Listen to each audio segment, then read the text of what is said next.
We built this film on a foundation of love. Its purpose? To shatter the mental barriers constructed from a lifetime of indoctrination. The eyes are useless when the mind is blind. We are participants in a prison system we are unable to see. Once the veil is lifted, there is no turning back. Many of us rarely realize we are the victims of indoctrination. We follow the pre-planned layout of life, living in a state of confusion, controlled by a small group of individuals who possess great wealth, estate, and control. They monetarily benefit by keeping us blind to the true nature of the shape of the earth. Most are too busy to question what they are told or investigate the scientific theory about the physical world and its shape, wrongly taught in schools as fact. Inquiries made on a controlled platform such as YouTube or Facebook are quickly rerouted to videos and content that hold no merit. Misconceptions occur either intentionally or due to lack of research by mixing heliocentric and geocentric cosmology together, causing incoherence that pushes the viewer away from learning.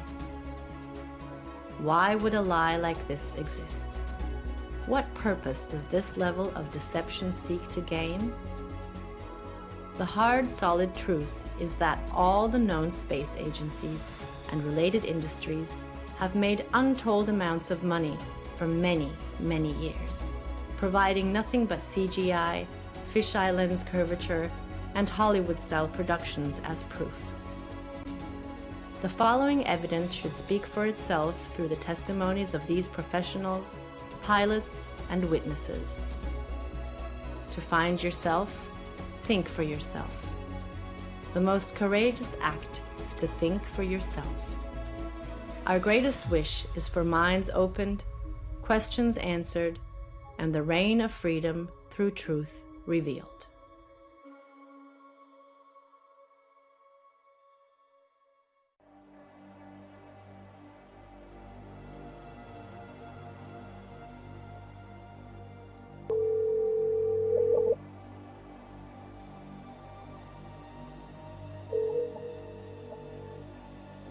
Good afternoon.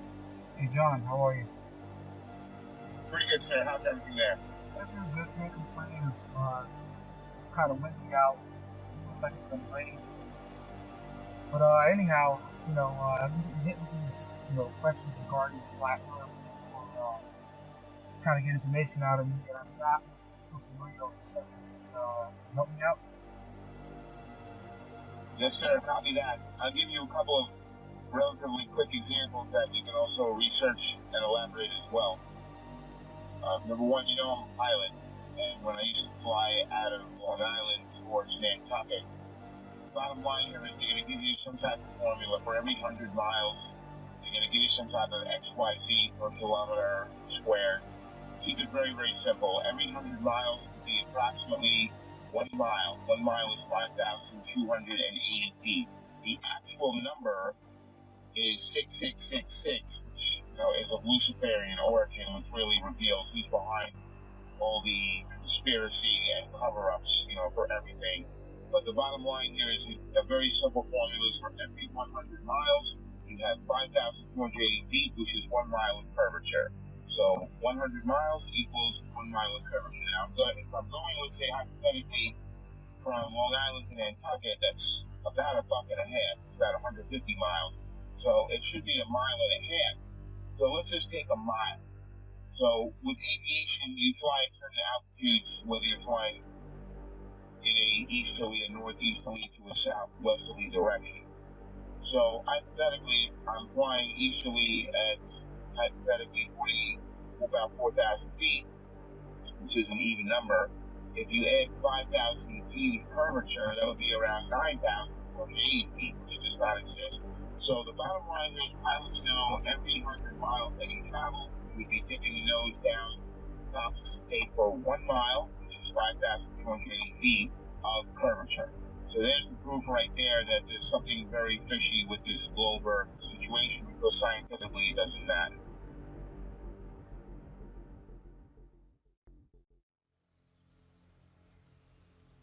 My name is Joshua Silva. I am a licensed commercial pilot and flight instructor.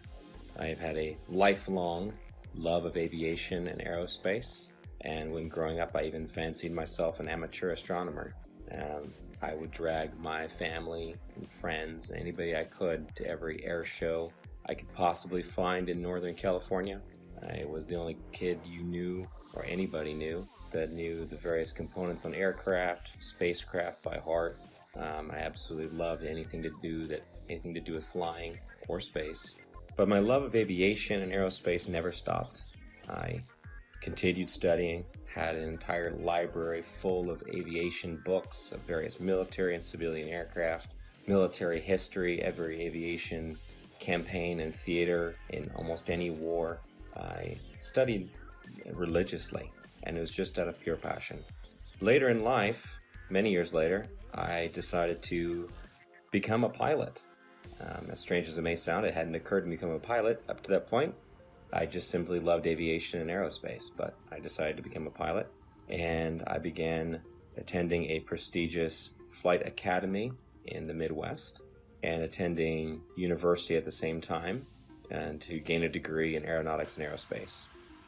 Shortly thereafter, I began flying twin turboprop aircraft out of Northern California for several nonprofit organizations, and years after that I found myself flight instructing for various small flight schools, both in California and in Arizona, and then on to large academies that trained for the airlines and even some military flights.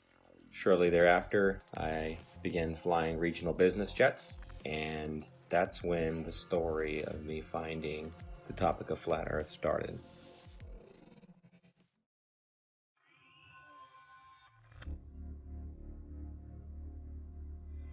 Hola, mi nombre es Héctor Requena.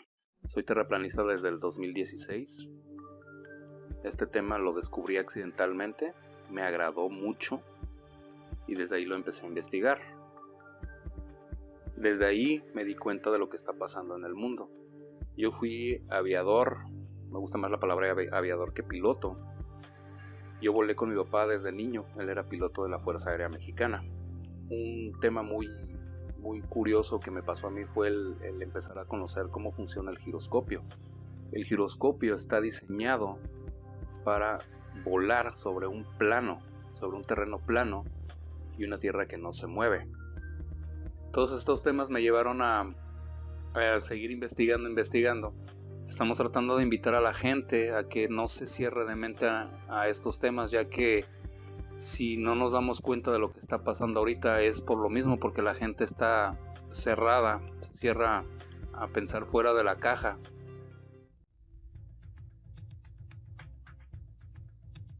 Been a military brat all my life.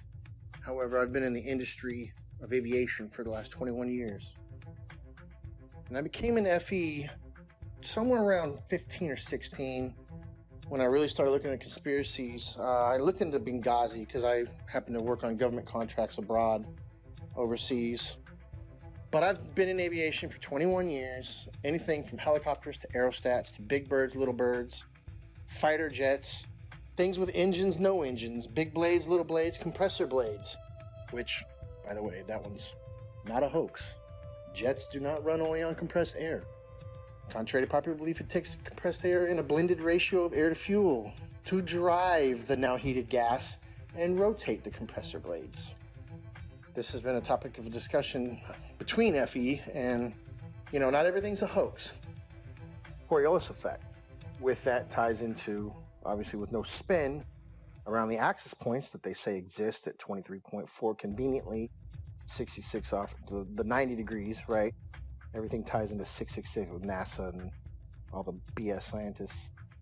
Our aircraft have things called ADIs, attitude direction indicator, which gives correlation between the aircraft housing or the shell around the gyro itself. The ADI is nothing more than a gyro that will always reference level. I don't care what any pilot says. I don't care what any mechanic tells you.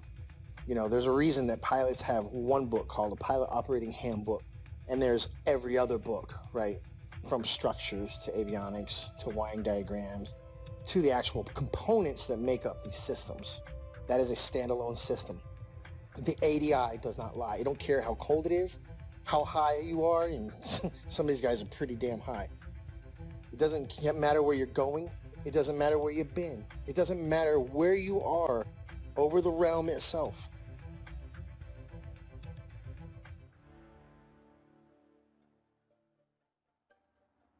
I woke up to the truth of the flat earth, shape of the earth, as an engineer and a pilot. So I've studied engineering, physics, 3 different ways: basic physics, electric physics, and construction physics. And also as a pilot, as a rotary wing pilot, that is helicopter pilot, I studied aeronautical physics as well. So I can cover and discuss just about any factor of flat earth. Not that I'm any smarter than anybody else, but I've studied quite a bit of factors that analyze shape and motion of just about any object. That's physics, also aeronautical physics, and principles of flight. I can tell you this: airplanes fly straight and level. That's even an aviation term, straight and level. Airplanes will fly for hours at the same altitude, never dipping their nose down to follow the curve of the earth. An aircraft on a 12-hour or even 18-hour flight from Portland, Oregon to Seoul, Korea, that would have that aircraft starting at one point and then flying so far around the earth that it's flying downwards with its nose vertically downwards, and then starting to go around the curve of the earth so that the airplane is now flying upside down. Would have to make that kind of a flight path on a globe, which is, it's such an absurdity. So that being said, I come into the true shape of the earth, the flat earth, as a skeptic, like most anyone else. I'll tell you my story. My buddy told me about this. He said, Rob, you need to learn about the ice ring. You need to learn that the earth doesn't move. This globe is garbage. And I laughed at him. I said, are you kidding me? I'm not even gonna look into that. He said, that's fine. He said, that's fine. You don't have to look into flat earth. But until you do, he said, until you do look into flat earth, you will remain a slave of the matrix. And interestingly enough, at this point, this was more or less November, December 2015, I had already mentally resigned from the U.S. military for 3 years. I had already resigned because of Benghazi. I realized, and I saw for myself, I'd been working with U.S. as an Army officer, working for State Department for a good 10 years.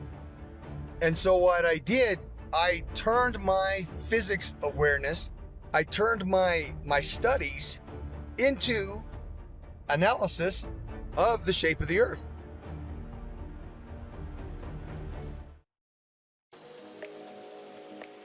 I have a bachelor's degree in English and International Business and a master's degree in Emergency Management. Emergency Management is an area of study that deals with lessening the effects of a natural or man-made disaster. Areas I had to study related to emergency management were meteorology, geology, geography, hydrology, and oceanography. You have to know well how Earth works in order to prevent or lessen the consequences of a natural disaster. In 2019, I wrote the book called 16 Emergency Landings Proving Flat Earth. Not many people know that when I was younger, I worked for an international airline. I worked at the International Cargo and Logistics Division of the company at São Paulo International Airport. I had to know all international routes in order to provide our clients the precise information about import and exports, as well as the logistics of transporting cargo internationally.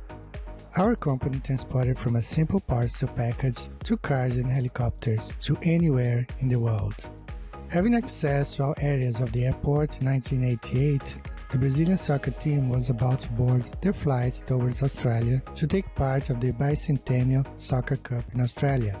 It was a tournament to celebrate Australia's 200th birthday. Two South American teams were invited to take part of this tournament, Brazil and Argentina. At that time, we had access to several maps, all based on the globe Earth model. The Brazilian squad left to Australia with natural conclusions that this charter flight was going to Australia over the Pacific Ocean, as the global model suggests, perhaps a stop in Santiago, Chile, and then head to Australia. To my surprise, the flight went to Los Angeles. For several days, I could not comprehend the reason why that flight went to Los Angeles in North America to then go towards Australia in the Southern Hemisphere. This thing kept alive in the back of our mind for all these years.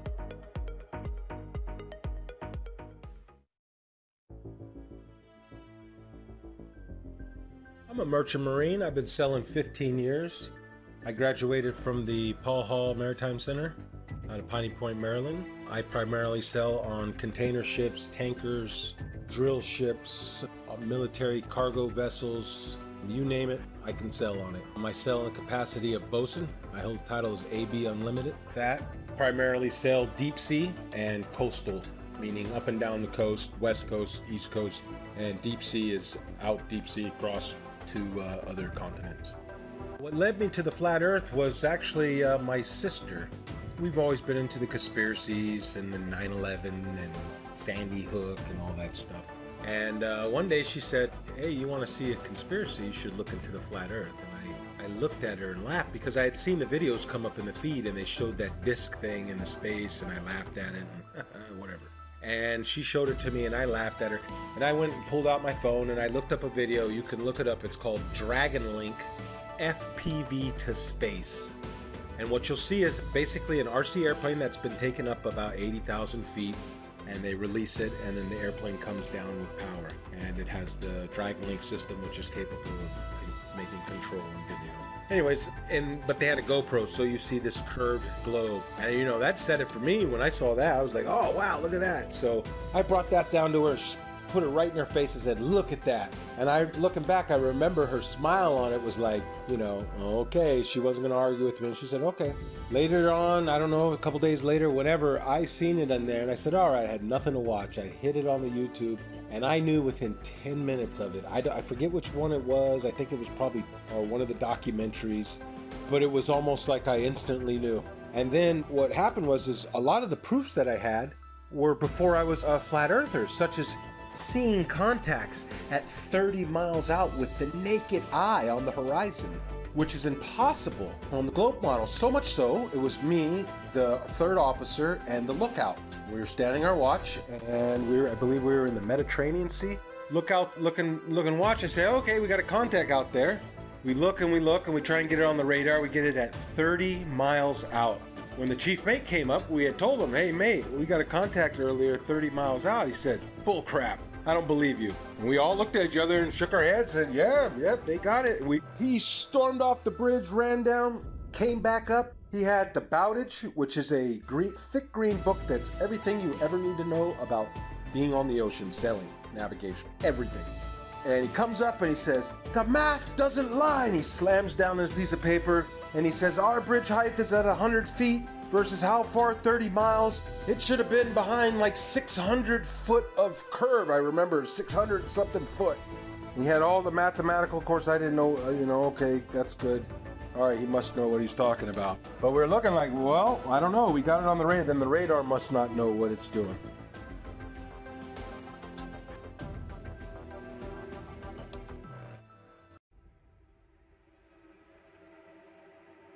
You can just call me Jay. That's what my friends call me. That's what I go by. I just go by Jay. My work experience, I joined the Navy when I was 17 years old. I had a secret security clearance. There's different levels of security clearance. There's like a lower level, then there's a secret, which is what I had, which is like a mid-level, and then there's a top secret. I did not have a top secret clearance, so there's a lot that I don't know. But I did have a secret clearance. So it's basically the mid-level security clearance for the government that I had, and I did that job for 8 years. I worked in operational intelligence specifically.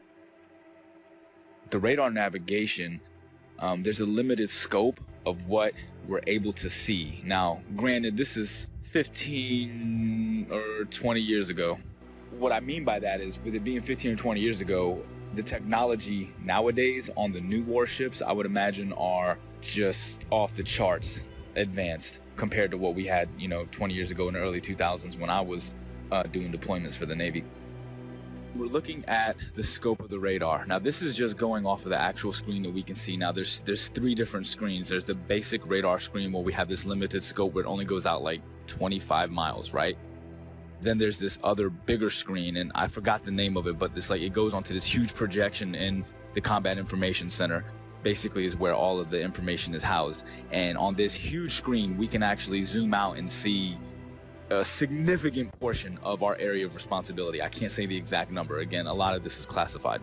Basically, when we zoom out onto this large projectile screen, it goes in and out, right? So the reason why we're able to zoom in and then pull back out is just for accuracy. So if we're looking at something that could just be like a buoy in the water, right? Just one of the little tiny buoys that the ships can use as kind of placements to track where they're going, that can be mistaken for an actual small watercraft. So we have to be able to differentiate between that and some of the ships that we're looking for, because some of the deployments we're on, we're out there looking for drug ships, we're looking for other types of ships, submarines, basically just to keep a track of everything. That's basically what the Navy and Coast Guard do. They want to make sure that they know what's going on in the seas, and that's kind of the way the United States Navy operates.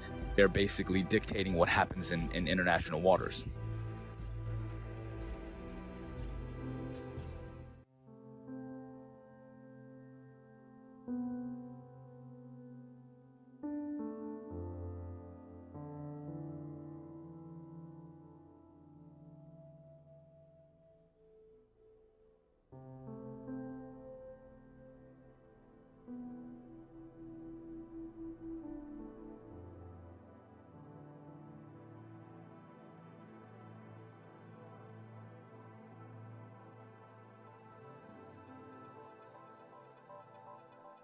I will be providing my in-depth experience of U.S. Navy submarines and how they prove we do not live on a globe Earth.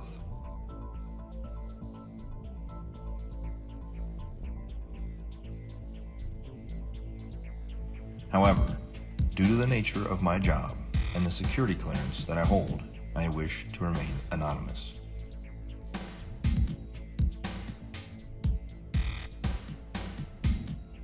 I've worked for the U.S. Department of the Navy as a submarine quality assurance specialist for the last 5 years.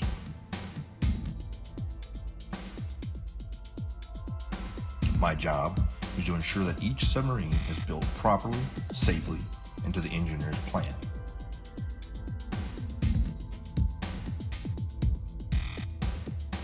I have an intimate knowledge of every aspect of each submarine being built in the shipyard I work in.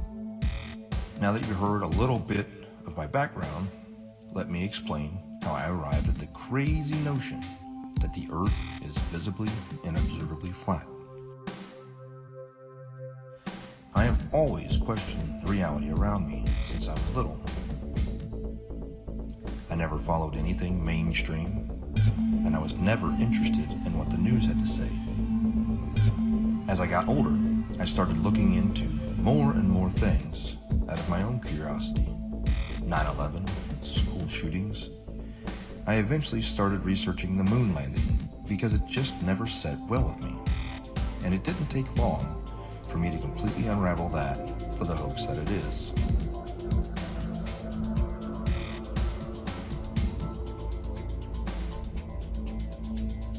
After that, I was starting to realize that we had been lied to on so many levels. What else could there possibly be? Then I saw a video about the flat Earth pop up on my YouTube recommendations.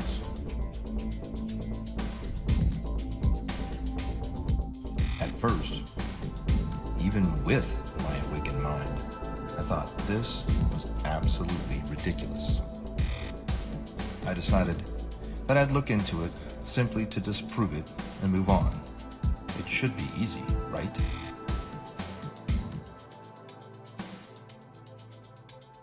That was over 6 years ago, and I still can't disprove the flat Earth. In fact, the more I research it, the more it reveals. This leads me into my submarine experience. looking back on everything I had accomplished while on active duty with eyes to see, has only served to solidify my stance that we live on a flat and motionless plane.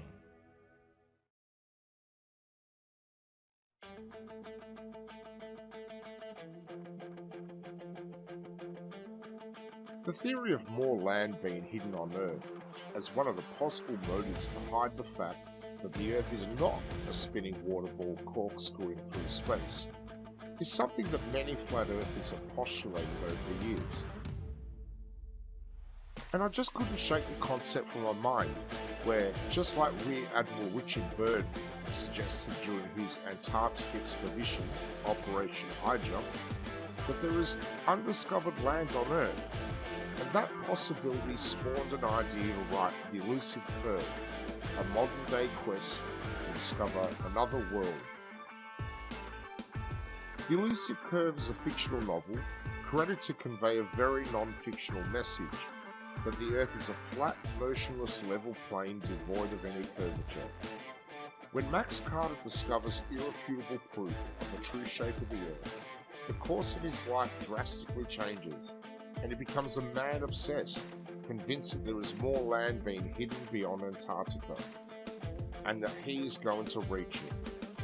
The Elusive Curve debunks typical globe Earth claims, including ships disappearing over the horizon due to the curve of the Earth, the Foucault's pendulum, and the Coriolis effect, whilst presenting flat Earth proofs like visual perspective, level water over vast distances, and long-distance photography, all within the context of Max's varied and colourful relationships.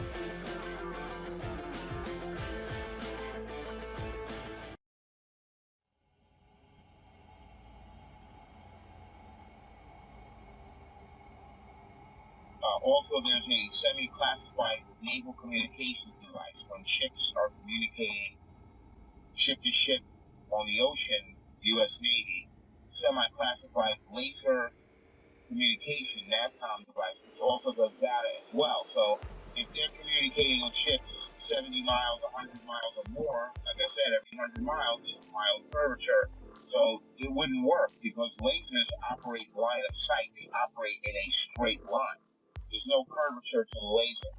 So the bottom line here is the naval NAVCOM classified, semi-classified system that they use to communicate ship to ship, that operates on a laser, and if there was curvature, anything over, like I said, 100 miles is 5,280 feet of curvature, and the ship's diameter is nowhere near that, which you know. So there's another example, the naval NAVCOM communication device.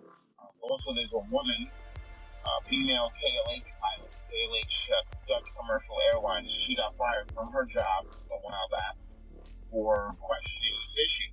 Now, they didn't throw her out of the company, but they gave her like a desk job, so this way they kind of keep her around and quiet so they can control. She's a very sane and rational woman. If they ask her, what happened, and she starts talking, it's going to raise serious questions. So we got the KLH pilot, we got the laser NAVCOM, U.S. Navy. We've got my personal experience flying from Long Island to Bangkok. That should be at least 5,280 feet of curvature, added to the 4,000 altitude average while heading easterly. So there's something very wrong there. The numbers don't work.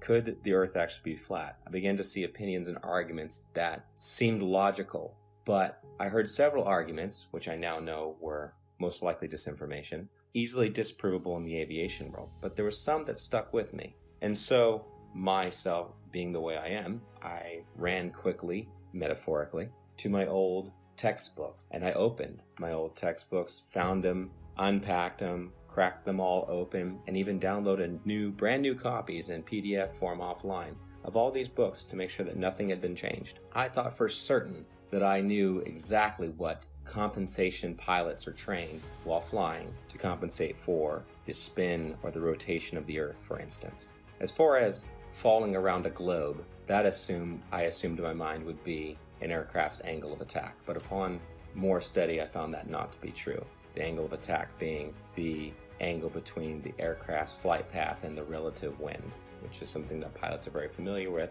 And it's the idea that an aircraft has to be slightly pitched up, essentially to stay airborne, or a surface of that aircraft has to be pitched slightly to create a difference in air pressure to hold the aircraft aloft. And that is assumed, or was assumed at that time by myself and other pilots, to be the compensation one would make for falling around a globe while flying, period. But upon further research, I found that this was not the case, and it was not even mentioned anywhere. This compensation was not mentioned anywhere I could find in any resource that I had gone to flight school with. And they were extensive. There were many, many books, especially as one progressed towards the commercial flying side, especially elective courses, especially if you're going to university as I was studying aerospace, that you would assume, and I had assumed, that this was calculated for. Again, as far as ADIs, in every aircraft, it references the level horizon or references sea level always.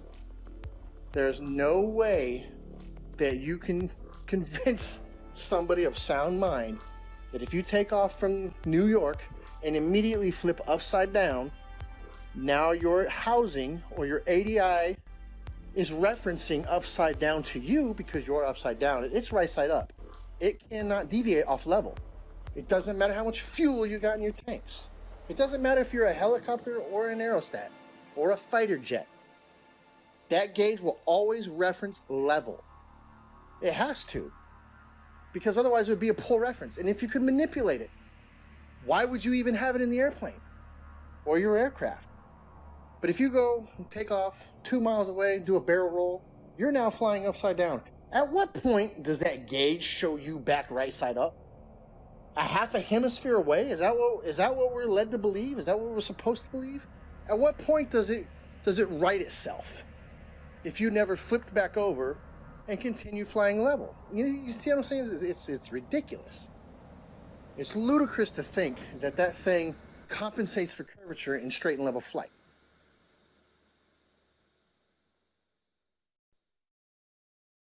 The big one that is oftentimes quoted is compensation for Coriolis effect while flying. And this is something I'd even taught my students about, and it's always assumed to be correct. We just assume.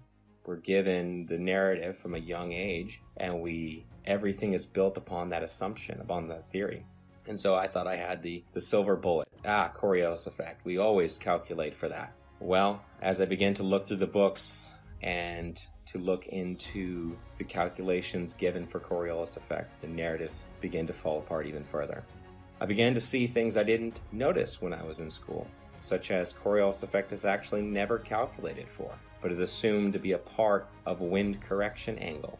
Wind correction angle is one of the many calculations pilots of all kinds make while flying to correct against winds in whatever volume or section of air they're flying through, which it could be from any direction, and you're flying through it, so you have to compensate a certain angle into that wind to hold a straight line. Interesting side note, I worked on aerostats for several years, and I always ask people who try to bring up gravity, well, how come my 4,000 pound, 74,000 cubic foot aerostat isn't getting pushed towards the ground? It weighs more than you do, which you believe gravity is pushing you down, right? Because these are some dense ass people. But how come the aerostat's not getting driven into the ground? It weighs more.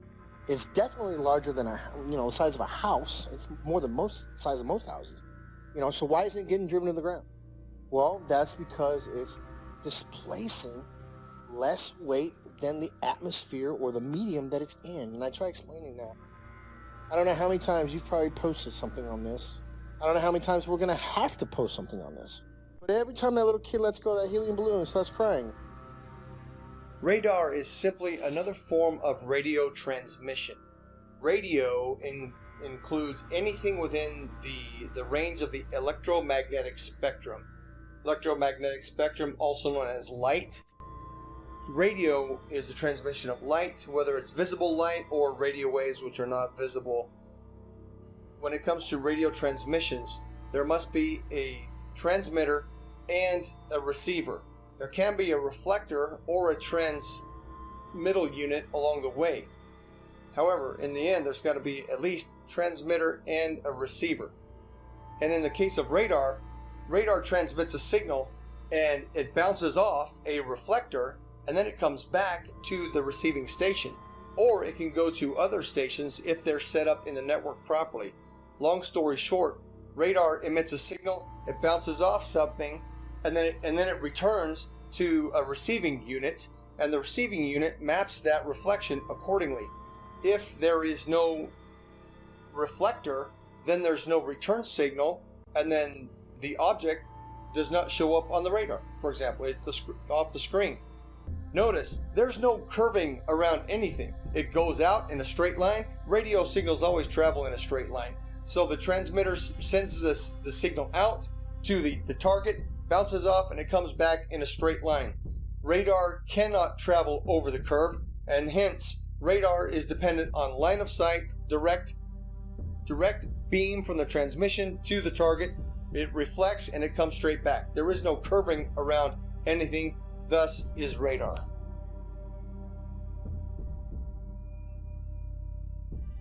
Also, radar works in straight lines. The radar is incapable of curving around a curve, picking up and bouncing back the reflection of what it's picking up. So if you can imagine a ship on the other side of the curve, we'll say 30 miles, 40 miles out, it sends out the radar beam.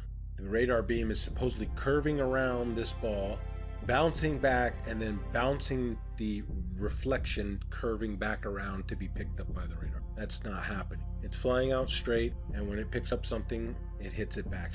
It's not going around any curve. That's plain and simple. That can be looked up on your YouTube and see how radar waves work. They don't go around the curve. Every diagram shown will show you straight lines. They don't show you curved lines. As we zoom out to look at the larger scope of things, once we verify that, we're able to zoom out over a large distance. Now, over this screen, at the time, I was like 18 or 19 years old, all right, when I was doing this job.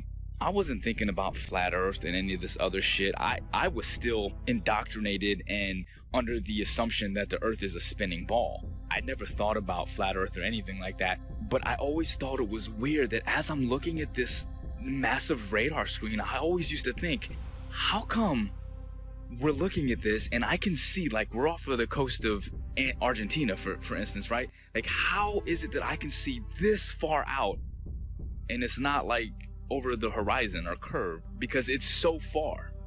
Like I said, we use a lot of these other link signals, and they're called links. They go by different names. I can't say the code names. Some of them I forgot. Some of them are, again, this is classified information. I can't give any specifics on these. But some of the links that we use, not only do we speak to the actual ships and track them, but we speak to aircraft, 10,000, 20,000, 30 and higher, 30,000 feet and higher is what I'm saying. It's not just a matter that they're 30,000 feet directly. It's not like they're directly above the ship. This is what's interesting, is this aircraft could be 50, 60 miles away and 30,000 feet in the air. So you understand, like, the angle that you have to take to be able to track this aircraft from a ship that's moving on the water. Think about that for a second.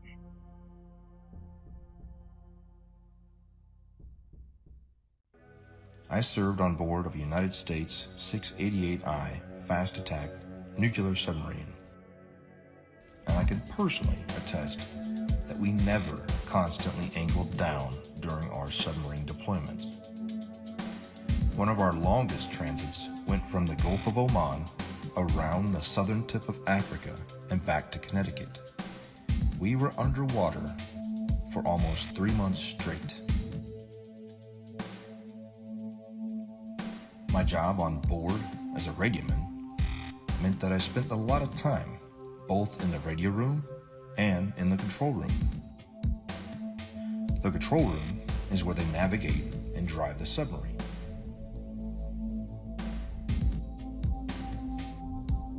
I never once in my 5 years active duty heard the officer of the deck or the diving officer give the order to consistently change the angle of the submarine to compensate for the curvature of the Earth. The primary task of the diving officer and the helms and plainsman is to maintain the submarine as level as possible while in transit. If the Earth had any measurable curvature, I am certain we would not have been able to make this incredibly long transit without accounting for it.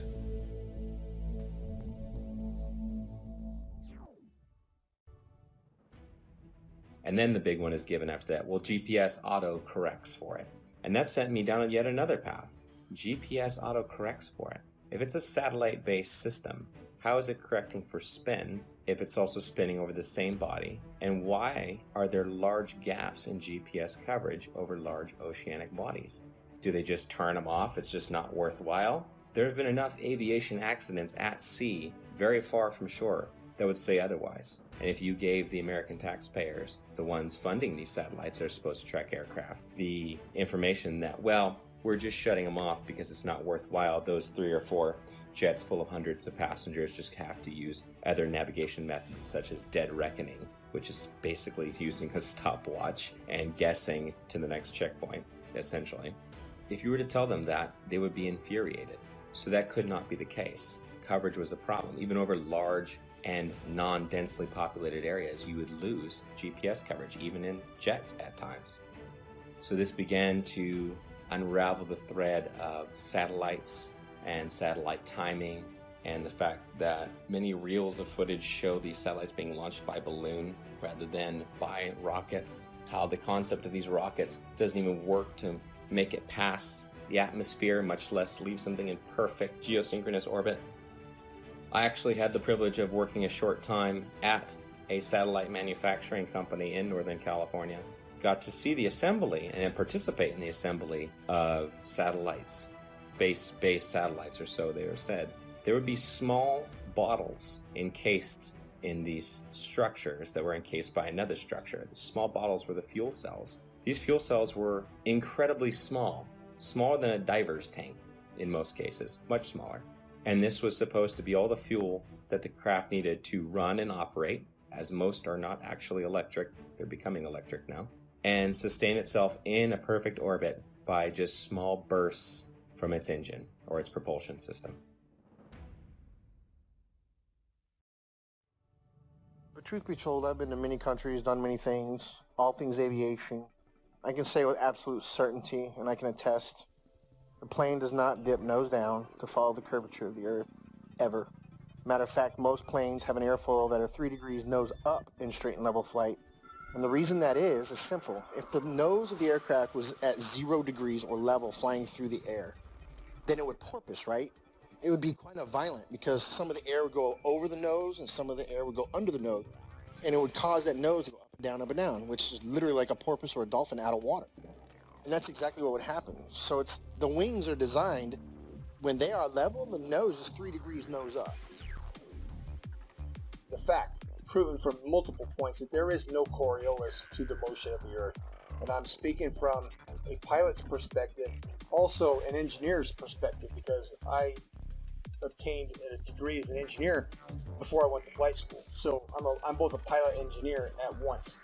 So, number one, there is no rotation of the Earth, proven by the fact that a helicopter pilot can hover the aircraft indefinitely, motionless, above a single point of the Earth. If the Earth were spinning, as soon as that aircraft left the ground, the Earth would spin out from under it. Now, somebody may say that the air of the atmosphere rotates along with the Earth, which is one of the most absurd concepts imaginable, because if that were the case, then all wind would travel with the Earth. There would be no alternating wind currents when we know that the jet streams fly overhead, clouds move in multiple directions overhead, and a kite flying over the stationary Earth. The fact that a kite flies because of wind passing through, that proves that the Earth does not. That proves that the air does not move in unison with the Earth. Number two, airstrips do not rotate away from a landing aircraft. Anybody who's seen a pilot's view when an aircraft lands, well, the aircraft lands to a motionless airstrip.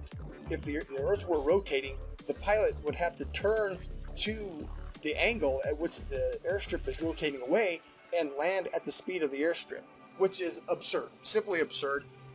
Airstrips do not rotate away from the aircraft, and on an east to west landing strip, if the aircraft is landing to the west, the airstrips do not land moving towards the airplane. That's insanity.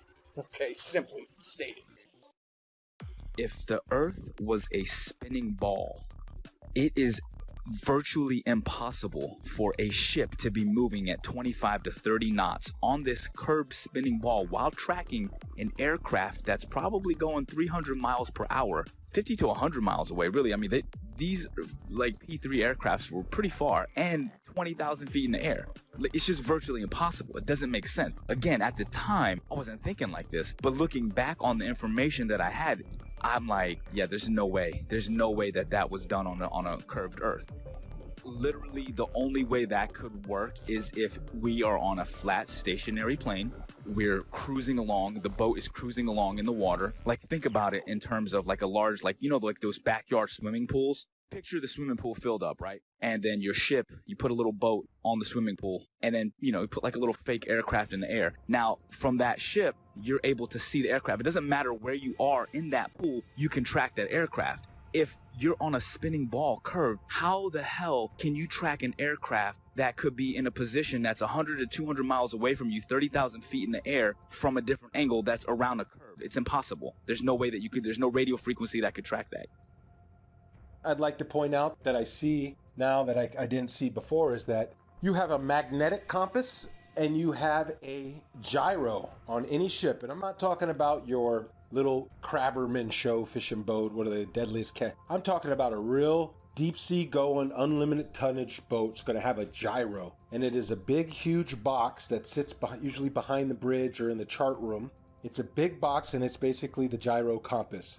Now, if you had two models, I guess, wouldn't you have to have one making the corrections, because it almost never matches the magnetic almost never matches the gyro. It's very rare that we're steering the same course. And they say it's due to deviation and variation is where you know, like the metals of the ship causes it to differ. And then you have the variation of the magnetic fields over the earth is, I guess they change, you know, true north and magnetic north.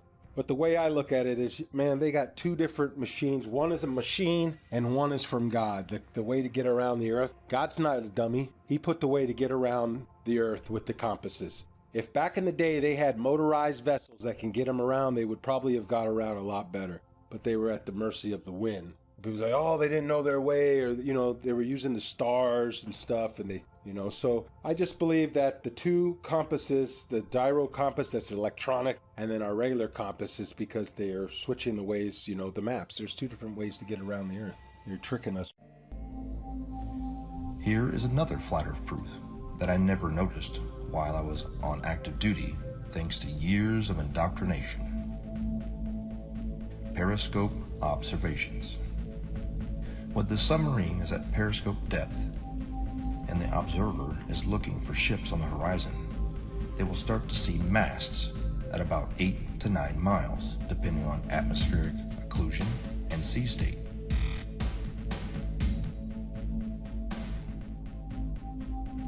The hull of the ships won't be visible until about 5 miles, depending on atmospheric occlusion and sea state.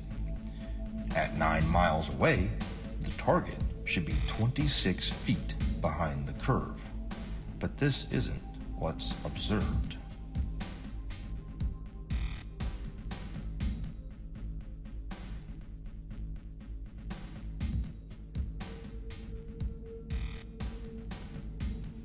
My final flat earth point on submarines is with regard to the AN/WSN TAC-7 ring laser gyro that is used on board of U.S. Navy submarines.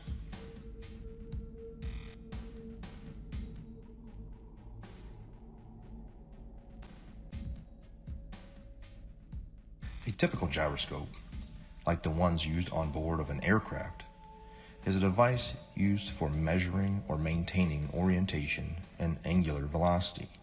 It is either a spinning wheel or disc with a counterweight in which the axis of rotation is free to assume any orientation by itself.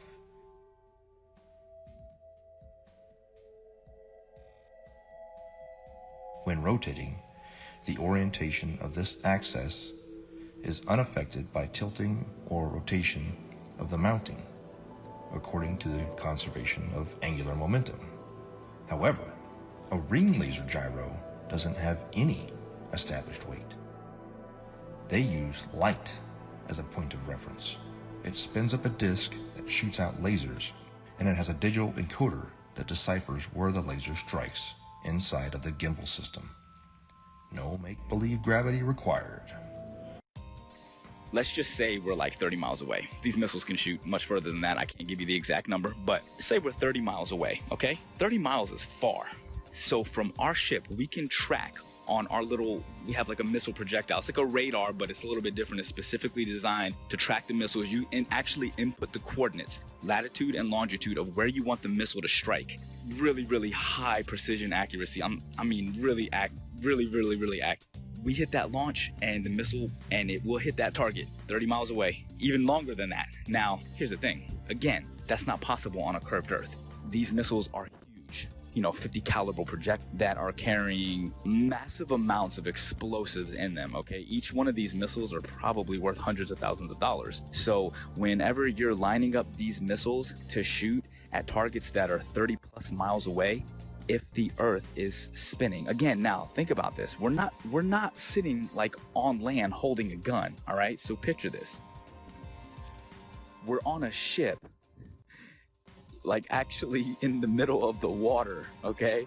And the missile is shooting off of the bow of the ship. So if the world is a spinning ball and we're on this curved Earth with water and we're spinning 600 miles per hour through infinite space, I'm pretty sure that it would be physically like it wouldn't even make any kind of sense on a physics type level to be able to shoot a missile from a spot in the water on a spinning ball to pinpoint accurately hit another spot. And at night, we were going on one ship, on a military ship, and this is with night vision goggles, 50 miles, and these guys were on the bow. They were not even on the bridge where you'd be 100 foot up. They were on the bow, which is barely probably 40 feet off the water's edge. So these guys, and they have the latest state-of-the-art. This was in 2015. 2015, they had state-of-the-art, what do they call them, night vision goggles. So these things are capable of seeing that far if we live on a plane. You can't deny it. It was so obvious, but not to everyone else. I guess the programming's harder than other people, so they don't want to hear it. But over the years, I have learned the model. I know the model like the back of my hand. I can show proofs. I have ammo now. So when I go out there and I tell somebody, hey, that's impossible, and I'm talking to a third mate or a second mate who's an officer who went to college, meaning they paid for their education. Because when you pay for your education and you're making a handsome salary on it, you can't be wrong. How could I be wrong? I'm making a salary, they're paying me, I paid for this career, everything's working great in my life.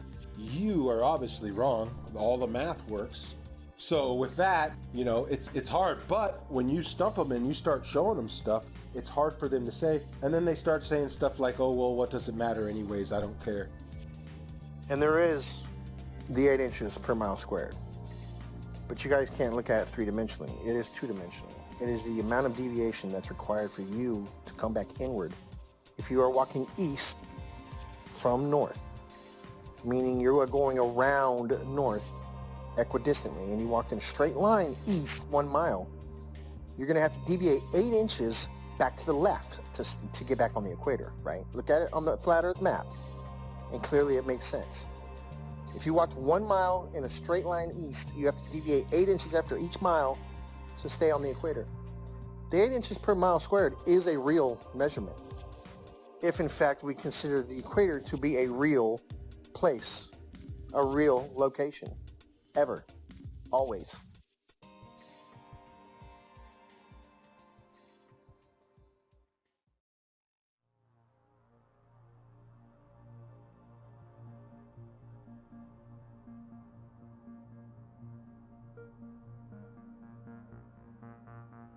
In 2015, I came across YouTube's suggestions for Flat Earth videos. My first reaction was to laugh off. After seeing Flat Earth videos in one of my favorite channels, I decided to watch one. When I came across a Flat Earth map, which I had never seen before, it immediately sparked me to look at that flight route, Rio, Los Angeles, Sydney. And I could then understand why the Brazilian soccer team went to Los Angeles and then to Australia for the tournament. The Earth is flat, no doubt about it. The following weeks and days were followed by more research and disbelief. I had been a NASA fanboy my whole life, paying 2 visits to NASA's Johnson Space Center in Huntsville, Alabama, besides spending so much money in science and science fiction related documentaries, movies, merchandise, etc. But a waste of time. I also tell mates about they lay down and we use all our charting is done on flat maps, straight lines. They never draw a curved line. Every line is straight. Straight lines everywhere we go on a flat map. And I try to point it out to them. And what they tell me is, Mr. Marcator has put all that in there for you. It's all equated in there for you. You don't have to worry about it. All the curvature calculations for it and everything's figured right into the map. So the straight lines and everything are actually bending somehow. I don't know. So these are just the proofs that I see. Along with, you can see the corpuscular rays are much betterly observed out at sea because it's nothing. It's like a desert. And so you can see the sun like a flashlight just shining down in a cone. Everywhere, if there's a little bit of clouds are right, it looks like a cone, and I point it out all the time to these guys. And I get them thinking, but you know, the programming goes hard on people, and if you're not ready to wake up, well, you're not ready to wake up. You'll just have 1 foot in, 1 foot out. You'll be back in the illusion before you know it. The narrative began to fall apart. I would continue studying and finding that what I fear to be true is reality, that we have been lied to about just about everything. Upon researching military history and then military training and speaking with military gunners in both the Army and the Marine Corps that I know personally, I would ask them about Coriolis effect. And it was always assumed that, yeah, we compensate for the Earth being, you know, a curve, that it would drop. We calculate for the Earth curvature. But even upon asking and having them look into their materials further and my own personal study, again, it found to be an assumed truth with no actual basis in reality, that they would calculate bullet fall based upon angular velocity, drop, friction, amongst other things, and curvature was supposed to be just corrected along with it, just like flying, wind correction angle corrected for Coriolis effect. I've done many of them personally. I've flown more than 1,070 hours in both helicopters and airplanes, and I will tell you factually that aircraft meet their checkpoints, they take off, they meet their checkpoints, and they land exactly as planned on a flat stationary map. No pilot, I say again, no pilot has ever accommodated for the rotation of the Earth when planning flights and takeoff to checkpoints along the way, and then landing. Pilots can plan so well that they can take off and land hundreds of miles away down to within 30 seconds of their planning because the Earth simply does not rotate.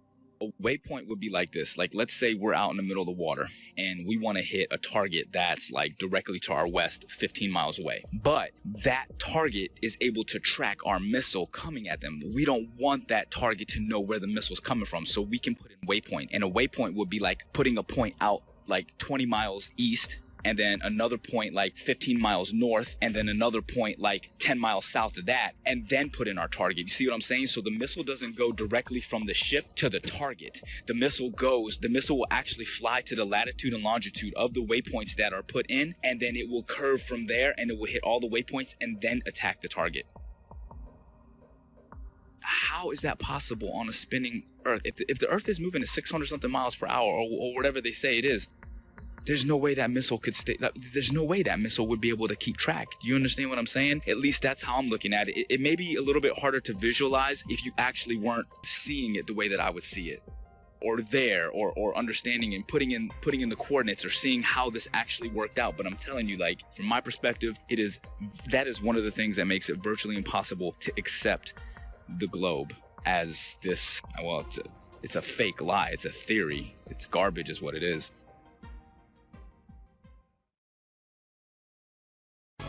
So y'all think the Earth is think it's spinning through outer space, and I tend to believe in little green aliens. Well, actually, the earth is flat. Here I'll give you facts, all the math, science and all of that, whatever you need to believe. Come on, can't you see that a submarine couldn't use a periscope, nor a plane use a gyroscope? A Huey doesn't adjust for the Coriolis, or sniper looking down the scope. This is all hard to take in and hard to cope, but I hope that I've given enough rope to explore the rabbit hole that our earth is not a ball and it's not spinning through outer space. If someone wants to prove me wrong, please give me a name and we can debate it all day, anytime, and with real test measurements and evidence. Stop lying to world's nations, we have real science to back our observations.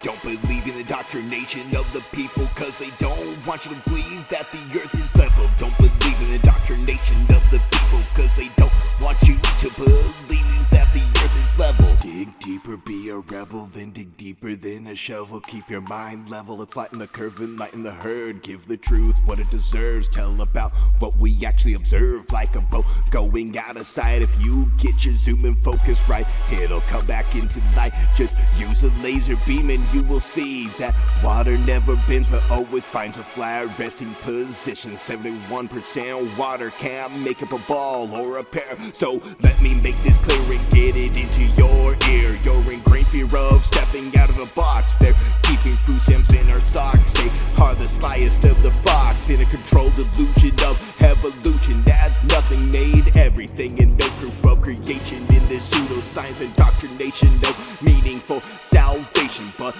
let's believe in gravity with no proof of how it picks and chooses what can rise and what can fall on this crazy thing we call a spinning ball. Don't believe the indoctrination of the people, they don't want you to believe the earth is level. Don't believe the indoctrination of the people, they don't want you to believe the earth is level.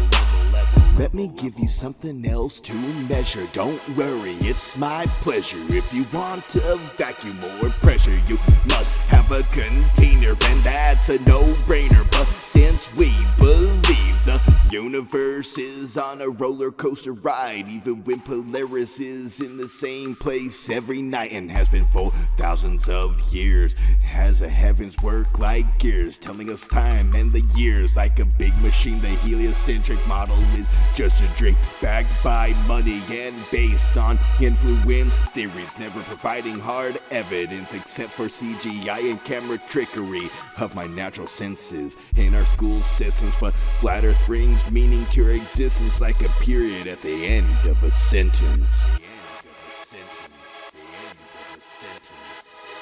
Don't believe in the indoctrination of people.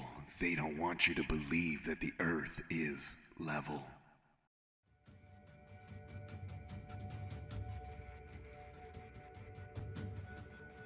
When it comes to a deception this big, it's hard to dismiss. And for the people that say, I don't see how this would affect me either way, you don't know. It's like telling me about Argentina when you've never been there. Or it's like telling me about owning a Corvette when you've never driven one. You haven't experienced it. And if you have been through the Flat Earth Awakening, you know how it would affect you. This quite possibly may be the biggest awakening of mankind. Think about it. If you believe in this mass fallacy, you've been robbed of some senses and you don't even realize it. You don't trust your sense of touch or feel. You don't trust your sense of sight. You've been told the earth wobbles, spins, and orbits, but you don't feel a thing. You've been told that sunsets can't exist on a flat and stationary plane, but you don't understand the vanishing point of the law of perspective? After it's possible to understand and decode a mass deception, it becomes a lot easier to understand other lies. It opens your eyes and raises your discernment. So when it comes to lies like JFK, the moon landing, chemtrails, fluoridation, 9/11, etc., this is one of the most important factors of life I've ever been awakened up to. If it's possible to open your mind to this, your receptors will connect so much faster and stronger than you've ever experienced in your life. Understanding the ground you walk on every day and the luminaries that go over your head every day, which I still don't understand all of its entirety, can change your life forever. Knowing you are specifically, intelligently, and uniquely designed so you know mentally, physically, and spiritually your vibration, energy, and frequency of life. So don't act like this doesn't matter. We've been lied to on a mass caliber. We can prove we live on a flat and stationary plane with observable, repeatable, testable experiments with data, hypothesis, and conclusions without depending on blind faith, indoctrinated, religious, theoretical, nihilistic, opinionated philosophies. That's the difference.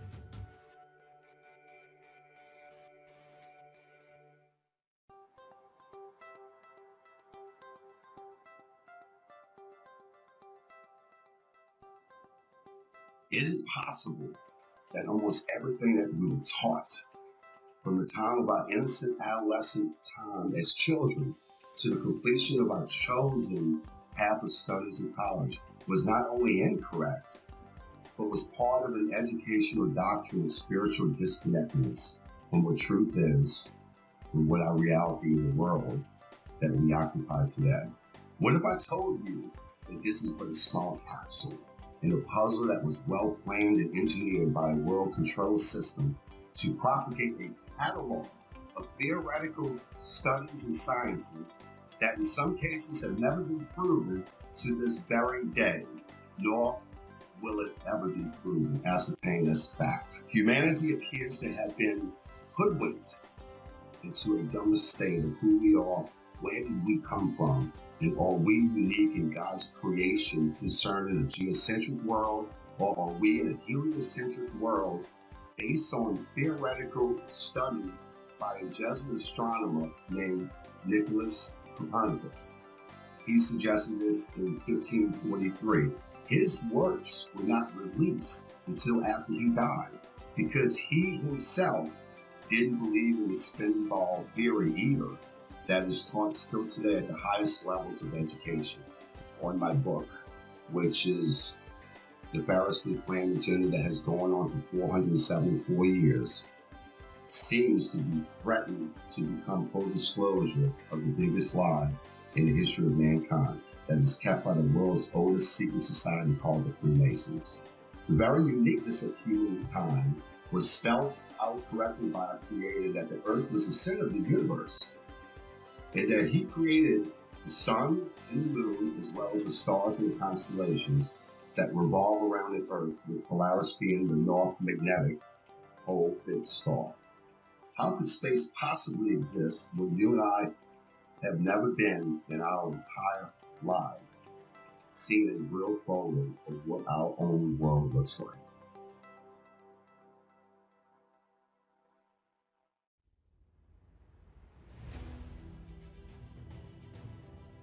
Max must constantly deal with the stigma and ridicule of being the crazy flat earther from friends and family, and bombardment of typical questions like, why would they lie? How could so many people keep such a big secret? And what does the shape of the earth even matter anyway? The elusive curve presents all the main arguments for a flat earth and solid arguments against a spinning ball earth in a fun and realistic story format, recommended for all flat earthers and curious-minded people alike. Join Max on his journey as he attempts to convince his friends that the shape of the earth is not what they know, while he plans for a mission to discover more land on Earth with his ambitious and somewhat crazy plan to acquire a high-altitude pseudo-satellite to prove the shape of the Earth one way or another. The Globers, definitely scientifically, we're looking at flat earthers have some very, very, very valid points according to those three examples. Thank you. You got it, brother. Anything else? No, that about answers my question. Quite a lot to take in. I've taken some notes. Thank you. Thank you again. You're welcome, sir. Any questions? I'll be here for a while. Contact me anytime.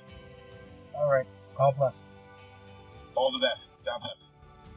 Yo invito a la gente a que por lo menos sea un poco más abierta de mente hacia estos temas, porque la verdad es que esto está muy fuerte, se vienen tiempos muy difíciles ahorita y debemos de estar conscientes de que el sistema nos está manipulando de una manera muy, muy grande.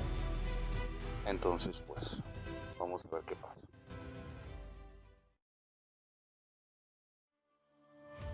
So that began my journey down the flat earth. And since that point, I've only found more and more voices, more and more educated people, educators, professionals who are beginning to shed light on this subject in ways that I can only begin to imagine. But I'll never forget the day that I realized my plane wasn't falling around a globe, that I could look out the cockpit window, 185 degrees plus field of vision at 40,000 feet, and not see one iota of drop, but nothing but a flat, beautiful, motionless plane.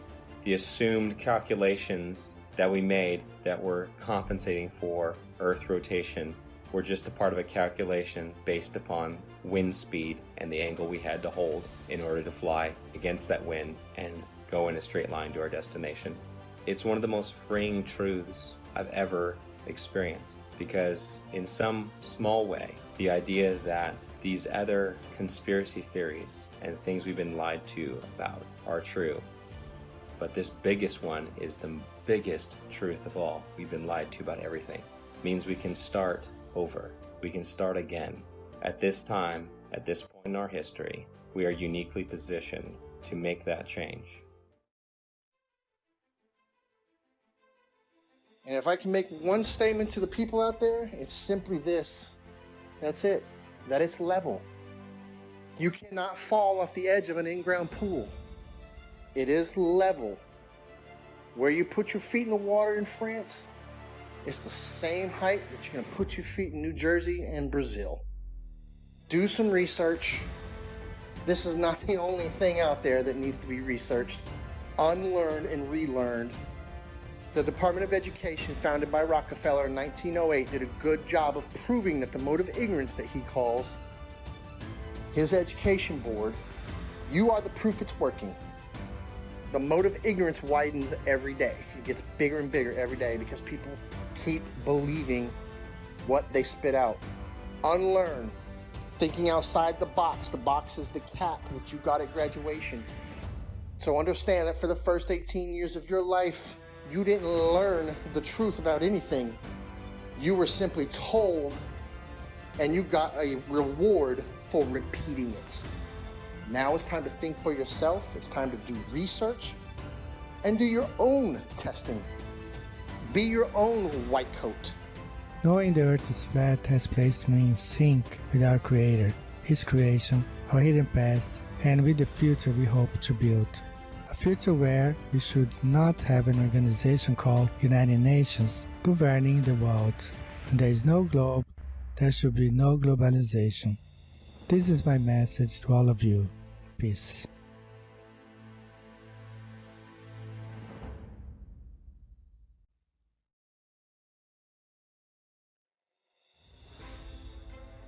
My message to the people is that if you're watching this documentary and it strikes a chord with you, research it. Find out more about it. So my message is research it. Get all the ammo you can, because if you try and go out and tell your family member or friends or co-workers and you try and tell them this, hey, that, they're going to laugh at you. And if you don't have the ammo to defend it or the right content to show or to start a kindle a fire with somebody's interest, if you don't have that, you're going to get laughed. I made the mistake of when I just knew it. Right when I seen that video, I said, okay, it makes so much sense. I knew it right away.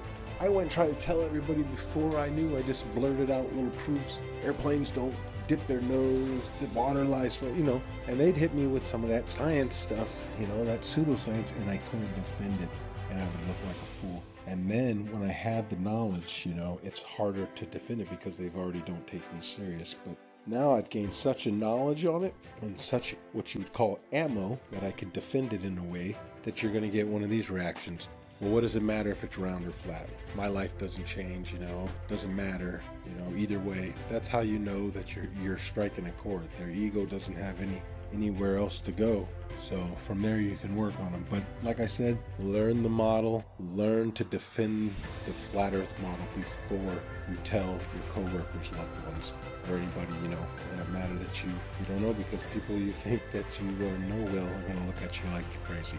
And unfortunately, that's due to the programming, and everybody believes one thing, so how dare you believe another? You got to fall in line.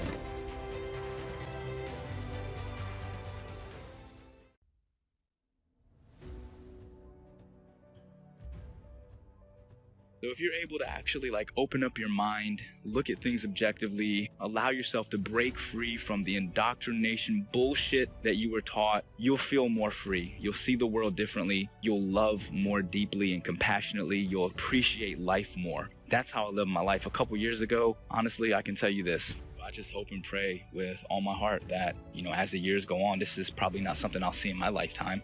But, as my children grow older and my children's children, as the generations go on, the truth will start to emerge.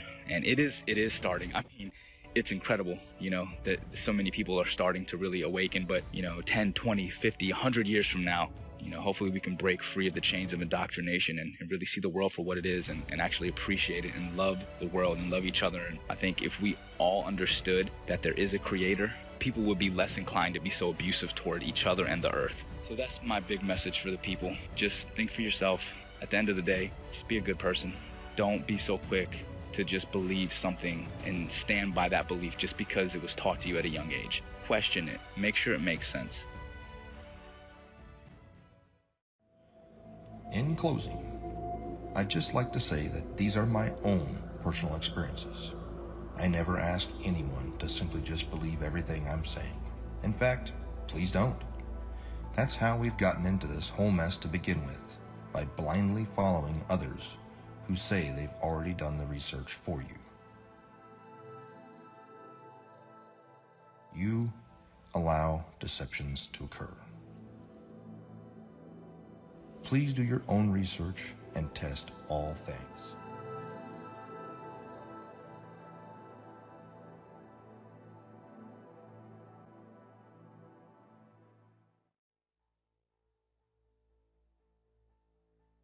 All space agencies are part of the cover-up because they are also Freemasons. It is my consensus that space is fake.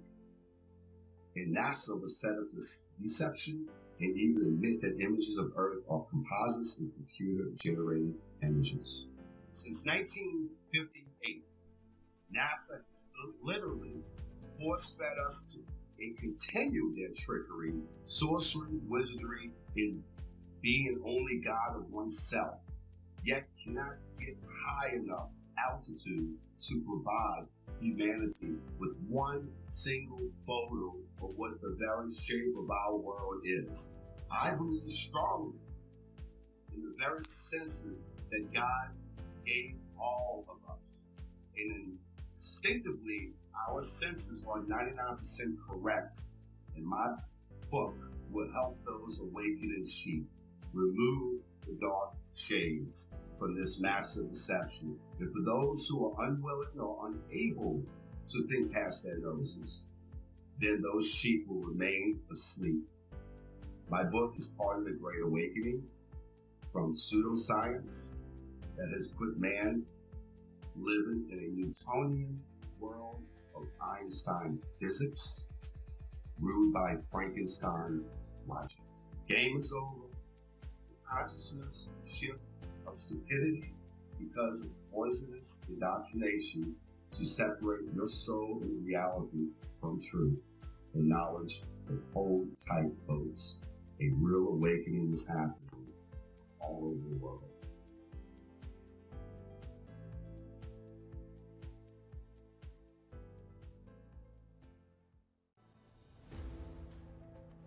The curve of the Earth, the spinning ball, as well as evolution, dinosaurs, nuclear bombs, and everything else that they teach in the schools that's not founded on scripture. Number one, it's mathematical, geometric, geospatial, geophysical, and in all other respects, the spinning ball Earth is a scientific absurdity, provable by observation and measurement, and repeatable science experiments.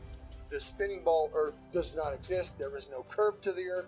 There is no Coriolis. There is no such thing as a spinning ball Earth.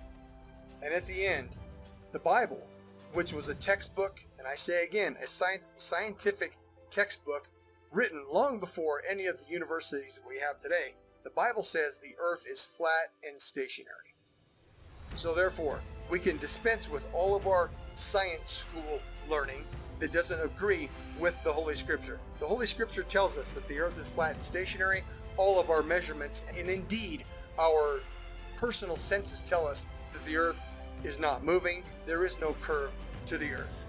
Jesus Christ is the Son of God.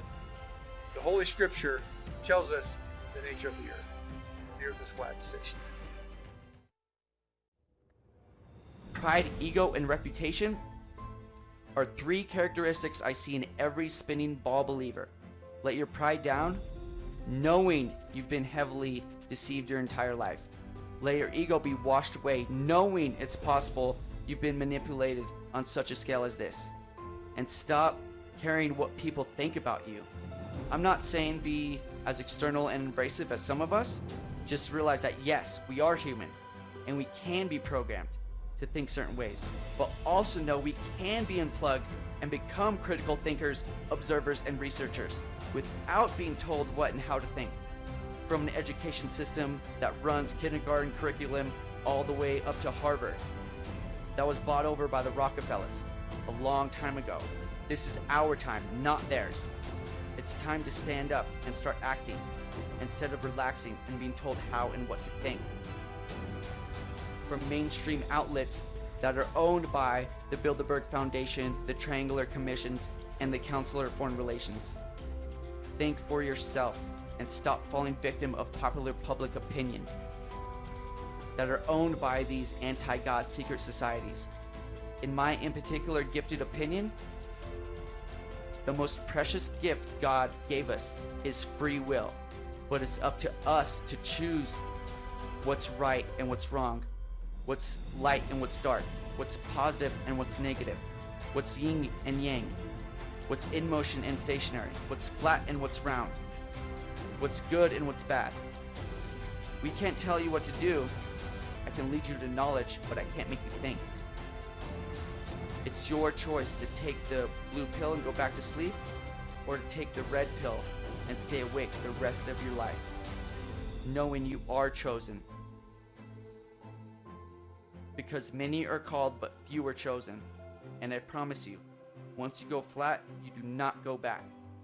They couldn't stop this movement if they tried, because truth prevails. Rest in peace, the globe. Every truth have a specific time and moment to manifest itself. Technology being the catalyst for this truth to re-emerge and reveal itself again.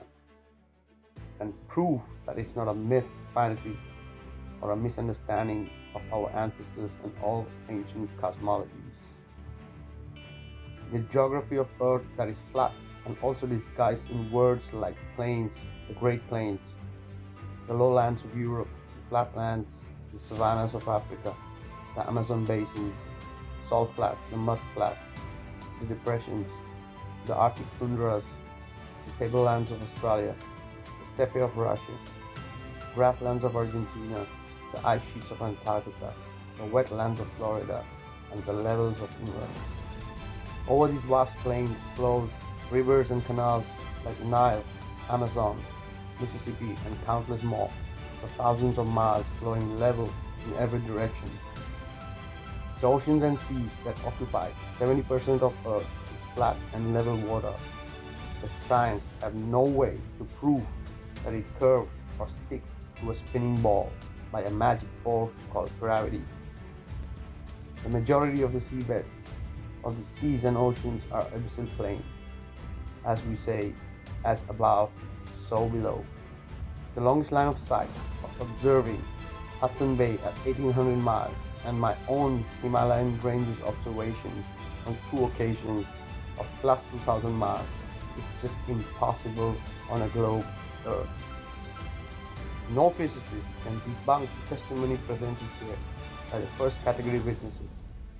nor the real geography, nor the longest line of sight, nor the countless researches, investigations, and evidences that prove we live on a flat and stationary plane. The one who needs to prove that it's legit or not is the globe.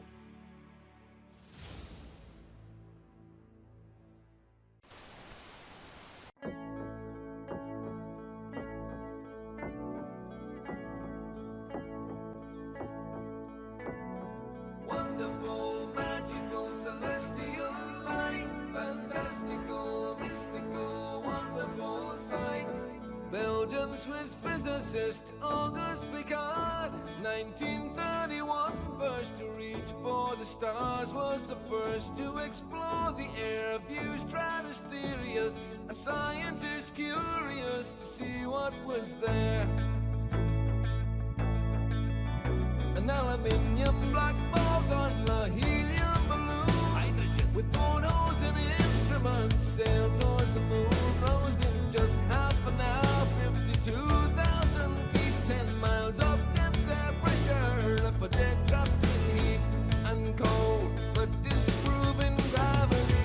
Wonderful, mystical, beautiful sight, flat line separation of black from blue light, a world run by deceivers, false make-believers, hiding in shadows, stealing our light.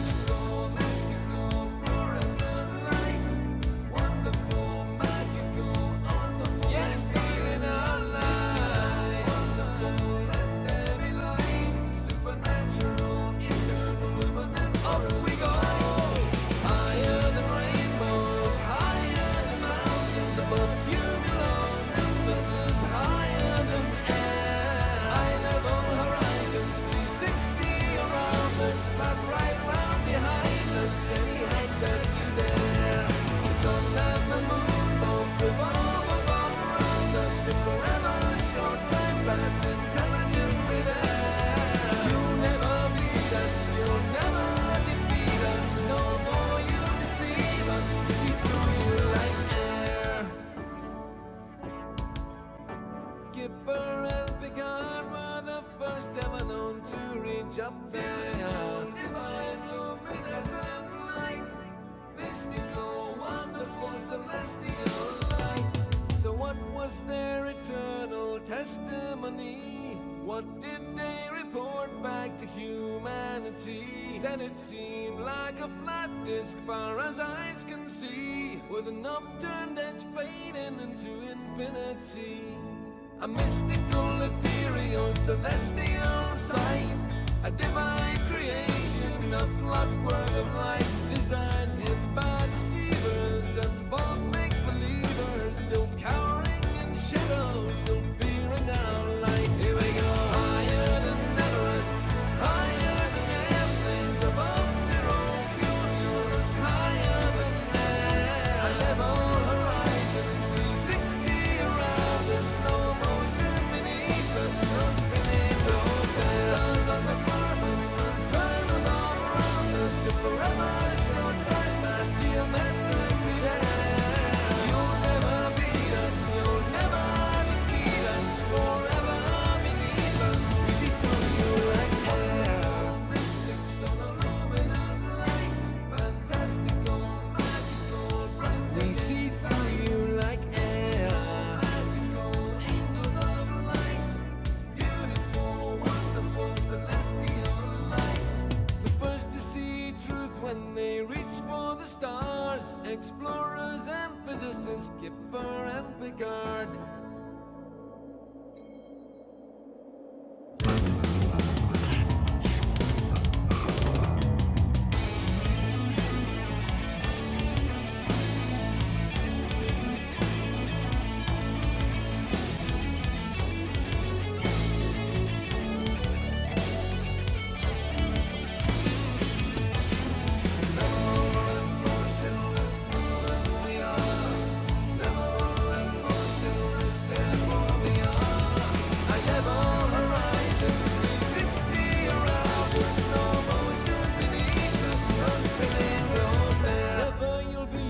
Never you'll defeat us, forever beneath with us, we see through you like air.